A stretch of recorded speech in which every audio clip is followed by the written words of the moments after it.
ពីអ្នកប្តីប្រពន្ធនឹងនិយាយពីថាស្មើដៃគ្នារឿងត្រីអាំងតំណប់ជាមួយនឹងបន្លែគ្រប់មុខហើយច្រឡុចជាមួយនឹងទឹកត្រីអំពិលទុំអីនឹងនិយាយពីថាអូយចូលចិត្តណាស់ពិសេសកន្លែងពោះត្រីមានជាតិខ្លាញ់អីនឹងគឺញ៉ាំទៅឆ្ងាញ់យុទ្ធមែនទេហ្មងមកពេលហ្នឹងញ៉ាំដល់ថ្នាក់ពូចុងភៅកថាមកថាញ៉ាំល្មមបានហើយកុំញ៉ាំច្រើនពេកប្រយ័ត្នឆ្អល់ទៀតពួកយើងអ្នកមានទងន់តកាលណាដែលយើងញ៉ាំច្រើនពេកញ៉ាំឆ្អែតពេកហ្នឹងអត់ល្អមកទេថ្ងៃហ្នឹងសុំចែកត្រីប្រាត្រីពោចិញ្ចឹមអ៊ំនៅចិត្តផ្ទះបាន3 4ក្បាលយកមកដាក់អាំងញ៉ាំផ្ទាប់ជាមួយនឹងទឹកត្រីអំពិលទុំបន្លែគ្រប់មុខអីចឹងណាដោយសារតែប្រហែលថ្ងៃមុននឹង Facebook អស់ចុះអស់ឡើងឃើញគេអាំងត្រីដៃទឹកត្រីអំពិលទុំហើយមានបន្លែគ្រប់មុខមានស្ដៅមានអីផ្ទាប់ញ៉ាំជាមួយនិយាយពីថ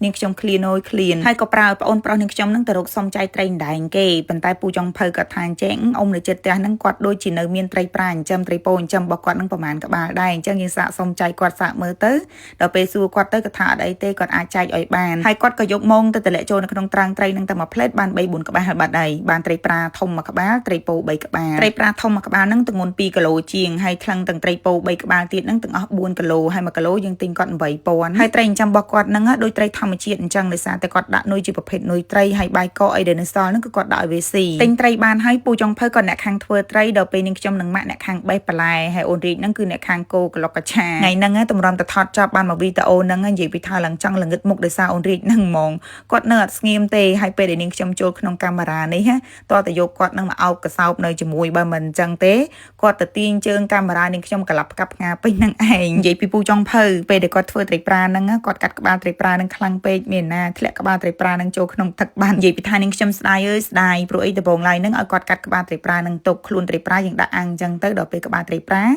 យើងធ្វើទុកស្លម្ជូរគ្រឿងស្អែកជាមួយនឹងត្រីពោបានមួយពេលទីតែមានណាជ្រូកក្បាលត្រីប្រាហ្នឹងបានគាត់ចង់ចោះទឹកមុជយកមកវិញដោយសារតែទឹកមុខផ្ទះហ្នឹងរាក់ទេតែនាងខ្ញុំថាមិនបាច់ទេកុំឲ្យសើមខ្លួនតាមហ្នឹងទៅដល់ពេលក្តៅចិត្តគាត់ដាក់អាំងត្រីឲ្យគាត់មកញ៉ាំ TikTok មកកញ្ចប់សិននិយាយលេងឯងគាត់ញ៉ាំ TikTok ហ្នឹងដោយសារតែប្រហែលថ្ងៃហ្នឹងគាត់ញ៉ាំចូលប៉ុន្តែគាត់ពិបាកនៅក្នុងការបញ្ចេញមកវិញ TikTok ហ្នឹងមិនត្រឹមតែមានរសជាតិឆ្ងាញ់ទេហើយវាជួយយើងបានច្រើនទៀតនៅក្នុង TikTok មកកញ្ចប់ហ្នឹងវាមានសមត្ថភាព 4 in 1វាជួយដល់ការសម្រកគីឡូជួយដល់កាពះពោះវៀនបំបត្តិបញ្ហាទល់លាមកធ្វើឲ្យក្បាលពោះរបស់យើងហ្នឹងរាបស្មើជាងមុនដោយសារតែពេលដែលយើងញ៉ាំទៅវាមិនសម្រួលដល់ការបន្តបង់របស់យើងបាត់ជើងមកអស់ក្បាលពោះយើងដឹងតែរួមតូចរាបស្មើជាងមុនហើយដោយសារតែនៅក្នុងហ្នឹងមានសារធាតុផ្សំសំខាន់ចំនួន2ទី1ហ្នឹងគឺ Morissil ចម្រាញ់ចេញពីផ្លែក្រូចក្រហមមកពីប្រទេសអ៊ីតាលីដែលមានតួនាទីដុតខ្លាញ់មិនល្អចេញពីរាងកាយជួយដល់ការសម្រកកាឡូទី2 Vitacell ចម្រាញ់ចេញពីផ្លែប៉ោម Fiber ក្រហមមកពីប្រទេសអាល្លឺម៉ង់ដែលមានតួនាទីបណ្ដេញជាតិពុលចេញពីរាងកាយធ្វើឲ្យយើងបាត់ជើងមកអស់ធ្វើឲ្យយើងមានអារម្មណ៍ថាស្រាលខ្លួនជាពិសេសសារធាតុផ្សំទាំងអស់ហ្នឹងគឺមានការទទួលស្គាល់ដោយអាជ្ញាប័ណ្ណ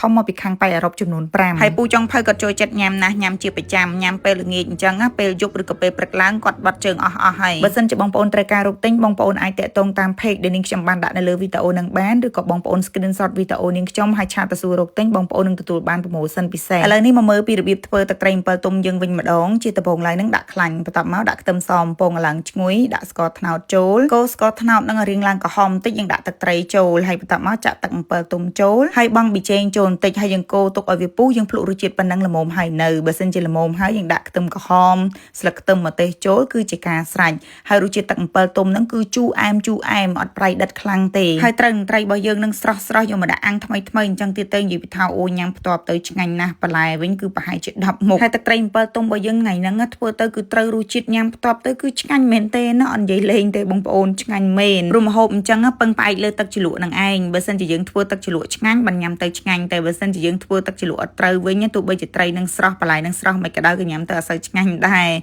ហើយនាងខ្ញុំសង្វាតមុនគេហ្នឹងគឺកន្លែងពោះត្រីប្រានឹងហ្មងអូយជាតិណាស់បងប្អូនហើយពេលដែលនាងខ្ញុំបញ្ចូលសលេងនេះនិយាយត្រង់លេបទឹកមាត់ក្អឺឃ្លានចង់ញ៉ាំទៀតហើយមកពេលហ្នឹងបើសិនជាបាននំបញ្ចុកហើយថែមបន្លែស្ដៅទៀតមកគឺថាអូយកាន់តែឆ្ងាញ់ប៉ុន្តែយើងរកទិញស្ដៅអត់បានទេហើយនេះមួយម៉ាត់ដំបងនឹងរៀងធំបន្តិចហើយប៉ុន្តែកាត់ផ្ដាច់អត់បានទេតែកាត់ផ្ដាច់ពាក់កណ្ដាលហ្នឹងគឺអាចនឹងបាត់បង់រសជាតិអញ្ចឹងយើងដាក់ចូលទាំងអស់ទៅហើយបន្ទាប់មកយើងថែមបាយតាមក្រោយតិចទៀតទៅនិយាយពីថាអូយឆ្ងាញ់ណាស់បងប្អូនស្រីដែលមានទម្ងន់ដូចនាងខ្ញុំប្រហែលជាយល់អារម្មណ៍មួយហ្នឹងហើយនៅពេលដែលយើងឃ្លានចង់ញ៉ាំអីមិនថាជាម្ហូបជាផ្លែឈើឬក៏នំចំណីអីក៏ដោយយើងឃ្លានចង់ញ៉ាំហើយយើងបានញ៉ាំនិយាយពីថាក្តីសុខពេញទេហ្មងហើយពូចុងភៅហ្នឹងក៏មិនចាញ់ប្រពន្ធពោះធំប្រមាណដែរដោយសារតែជាមុខម្ហូបដែលគាត់ចូលចិត្តត្រីអាំងបន្លែច្រើនទំនាប់ជ្រលក់ទឹកជ្រលក់អីបែបហ្នឹងគឺគាត់ចូលចិត្តណាស់ហើយពេលដែលញ៉ាំហ្នឹងនាំគ្នាមកញ៉ាំនៅក្រោយផ្ទះដោយសារតែពេលដែលធ្វើហើយហ្នឹងគឺមេឃចាប់ផ្ដើមល្ងឹតបាត់ហើយអញ្ចឹងតែមេឃល្ងឹតនៅមុខផ្ទះហ្នឹងគឺសបោសត្វល្អិតហោះហើរណាស់អង្គុយញ៉ាំអត់បានទេហើយប្លង់ញ៉ាំថ្ងៃហ្នឹងក៏មានតែពីរអ្នកប្តីប្រពន្ធដែរវីដេអូមានតែប៉ុណ្្នឹងទេអរគុណបងប្អូនសម្រាប់ការចំណាយពេលទស្សនាជួបគ្នាវីដេអូក្រោយទៀតបាយបាយ